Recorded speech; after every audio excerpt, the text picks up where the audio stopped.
When people talk about the greatest point guards in NBA history, you often hear names like Magic Johnson, Stephen Curry, or Isaiah Thomas. But one name that's strangely left out is Chris Paul. That's surprising, because if we look at skills alone, CP3 might be the most complete point guard to ever play the game. Chris Paul can do it all. He runs the offense perfectly, makes smart passes, plays lockdown defense, scores efficiently, and rarely turns the ball over. He's second all-time in assists, has made 9 all-defensive teams, and has been an all-star 11 times. On top of that, he's known for his leadership. Wherever he went, the team got better. He has an incredible work ethic and competes like crazy. So why isn't Chris Paul in the GOAT point guard conversation? The reason is simple. For the first 12 years of his career, he didn't make it to the conference finals. When he finally reached the NBA Finals, he lost. Add to that some disappointing playoff exits, and people start questioning his legacy. But is it fair to judge him only by playoff results? Let's take a deeper look at Chris Paul's journey and how an undersized kid became one of the smartest and toughest players the NBA has ever seen. Early life, the making of a leader. Chris Paul was born in 1985 in Winston-Salem, North Carolina. From a young age, he was into sports. He played quarterback in football and point guard in basketball. When he wasn't playing, he was working with his older brother at their grandfather's car service station, the first black-owned one in the state. Chris's grandfather, Nathaniel Papa Chili Jones, was more than just family. He was Chris's role model. He taught him how to work hard and be a leader. Chris would later say, "My granddad was my best friend." That leadership showed up in school too. He was class president for 3 straight years in high school. But when it came to basketball, things weren't so easy. As a freshman, Chris was only 5 feet 1 inch, and some kids made fun of him. He didn't make the varsity team, only junior varsity, but that turned out to be a good thing. He got more playing time and learned how to run the team as a point guard. By the time he reached junior year, he had a growth spurt to 5'10" and dominated.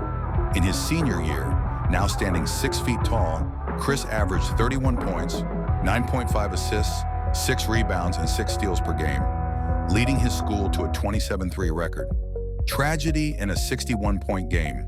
Chris received offers from top colleges but chose Wake Forest University, close to home. He had built a strong bond with their coach, who pushed him to be better. But before starting college, tragedy struck.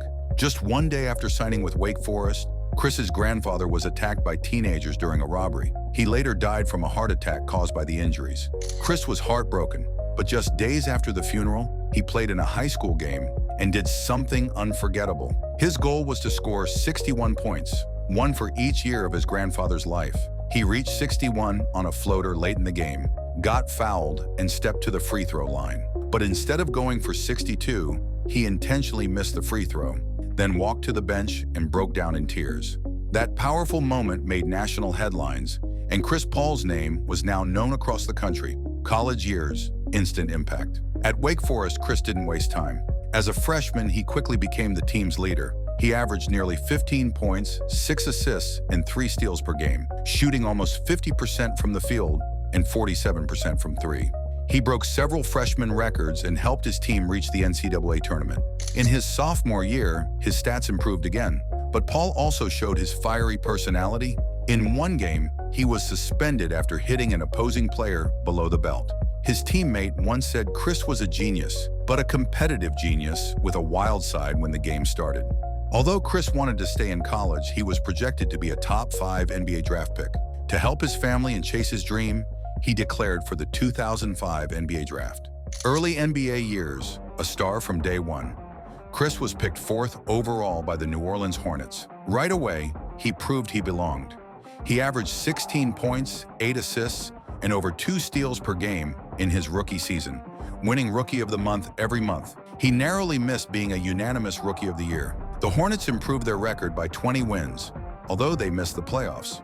Over the next 2 years, Chris kept improving. In his 3rd season, he exploded, averaging 21 points, 11.6 assists, and 2.7 steals per game. He led the Hornets to 56 wins, the most in franchise history, and finished 2nd in MVP voting behind Kobe Bryant. In his playoff debut, he dominated the Mavericks and led New Orleans to their first ever series win. In the 2nd round, he went head-to-head with the legendary San Antonio Spurs. Even though he was the best player in the series, the Hornets lost in Game 7. Peak years, the point guard era. Chris joined Team USA in the 2008 Olympics and helped them win gold. He returned even better in the 2009 season, averaging career highs. Nearly 23 points and 11 assists while shooting over 50%. Defensively, he was just as elite. He ranked high in both MVP and Defensive Player of the Year voting. Statistically, his numbers were close to Magic Johnson's MVP seasons. Except CP3 was the better defender. The only thing missing was a better team around him. Outside of David West, the Hornets lacked serious talent. They were stuck in a tough spot. Good enough to make the playoffs, but not good enough to go far. In 2010, injuries hit. Chris missed almost half the season with a knee injury. In 2011, he returned healthy and had a strong playoff showing, pushing the defending champion Lakers in the first round. But again, the team around him wasn't strong enough. The trade that never happened and the climb that followed.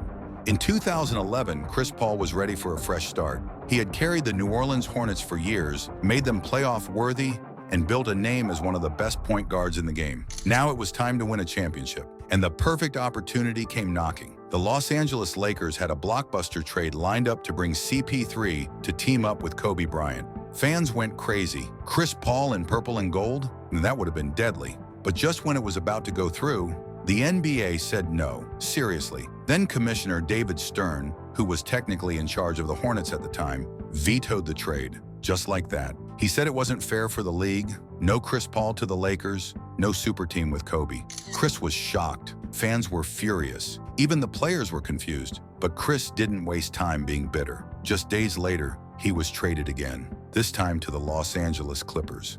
And that's when Lob City was born. The Clippers era. Lob City takes flight. The Clippers had always been the little brother in LA. But when Chris Paul showed up, things changed overnight. With Blake Griffin catching lobs like a video game character, DeAndre Jordan swatting shots into the stands, and CP3 running the show like a maestro, the Clippers became one of the most exciting teams in the league. Chris wasn't just throwing lobs, he was throwing lasers, pinpoint passes, clutch shots, absolute control of the game. From 2012 to 2017, the Clippers were must-watch basketball. They had 50-win seasons, wild playoff series, and highlight reels every night. But there was one thing they couldn't get past: the second round of the playoffs. Time after time, something would go wrong. A blown lead, a key injury, a Game 7 meltdown, and every time Chris Paul gave everything he had, but it just wasn't enough. By 2017, the Lob City era had run its course. CP3 was older, hungrier, and still chasing that one thing: a ring. The Houston Gamble, a shot at the title. Next stop, Houston Rockets. In 2017, Chris joined forces with James Harden, one of the league's most unstoppable scorers. People doubted the fit. Two ball-dominant guards? Won't work. But CP3 made it work. That's what he does. Together, they were lethal. The Rockets won 65 games, and in the 2018 playoffs, they faced the Golden State Warriors, the defending champs, led by Steph, KD, Clay, and Draymond. And here's the wild part. Chris Paul and the Rockets were up 3-2, one win away from the NBA Finals. But then came the heartbreak again. Late in Game 5, CP3 pulled a hamstring. He was done. Couldn't play Games 6 or 7. The Rockets lost both. Another close call, another what if. In 2019, the Rockets traded Chris Paul to the Oklahoma City Thunder, and everyone thought it was the end of the road. Phoenix, the closest he ever got. When Chris joined the Suns, they were a team with potential but no playoff success. Led by young star Devin Booker and rising center DeAndre Ayton, they needed a leader, a floor general. Enter Chris Paul. In 2021, he led the Suns to the NBA Finals, the franchise's first trip in nearly 30 years. They went up 2-0 against the Milwaukee Bucks. CP3 was just 2 wins away from a championship. But once again, fate had other plans. Giannis Antetokounmpo went nuclear, the Bucks won 4 straight, and the Suns' dream run ended in heartbreak. Chris was now 36 and still chasing that elusive ring. The final chapters, Warriors and beyond. After 2 more seasons in Phoenix, Chris was traded to the Golden State Warriors in 2023. For the first time, he wore a jersey that once stood in his way so many times. He came off the bench. He adjusted his role. He continued being a pro's pro, teaching, guiding, and showing what leadership really looks like. Injuries slowed him down, and his minutes were reduced. But no matter where he went, CP3's influence was undeniable. Off the court, a true leader. But Chris Paul's story isn't just about basketball. He's been the president of the NBA Players Association, fighting for players' rights and helping bring real change to the league. He supported HBCUs, historically black colleges and universities, launched businesses, spoken out on social issues, and mentored younger players. He's been a leader in every room he walks into, on or off the court. And perhaps most importantly, he's always played with heart, with intensity, with purpose. Legacy of a true point guard. Chris Paul may never have won a championship, at least not yet. But ask any player, coach, or fan, and they'll tell you he changed the game. He made passing an art. He made leadership cool. He proved that you don't have to be flashy to dominate. You just have to be smart, relentless, and always one step ahead. From Winston-Salem to NBA superstardom, Chris Paul's journey has been full of highs, heartbreaks, and heroic moments. He's the point god, one of the best to ever do it. And his journey, it's not over yet. Chris Paul will always be remembered as one of the greatest point guards the NBA has ever seen. If you enjoyed this breakdown, don't forget to like, subscribe, and hit that bell icon for more legendary NBA stories. Thanks for watching. We'll see you in the next one.